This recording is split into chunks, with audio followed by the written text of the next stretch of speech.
Like, I come from a field of design thinking, so we do fast prototyping all the time to try to come with the best products, right? That's how the iPhone became the dominant one as opposed to the other types of products that have been for 40 years. So fast prototyping is very important in order to discard all the trash, but fast prototyping requires that you don't censor yourself and a degree of naiveness, right? So you allow that all these experiments happen. And my concern is that sometimes I feel that we censor ourselves too much by either theories or by either biases, and we don't allow these experiments to happen.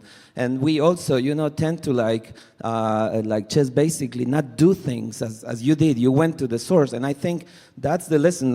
We keep doing this all the time, in the design schools. Like, just do it, just prototype, and learn. And I feel like there's a lot of people who miss that opportunity of prototyping rapidly. So do you think we need to stop with the censorship, allow ourselves to be more creative and to create stupid experiments, and to create those experiments that might sound naive and not useful, because those will lead us to actually find the good ones? This is a big one because,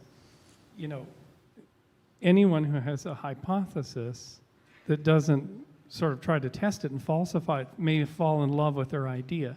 And certainly in product development, this happens, but there's an actual test. Your company fails. You get selected out if you fall in love with your product too much and not test it with customers.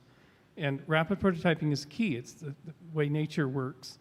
And so even in the spiritual and intellectual domain, if we fall in love with these ideas, the mind can create an infinitude of rabbit holes to go down. I mean, I think academia is rife with rabbit holes. And it's only those that are the brave souls that go out to try to falsify their approach and test it that don't basically live to the grave with their closely held idea and are actually able to evolve. And this is true in intellectual pursuits.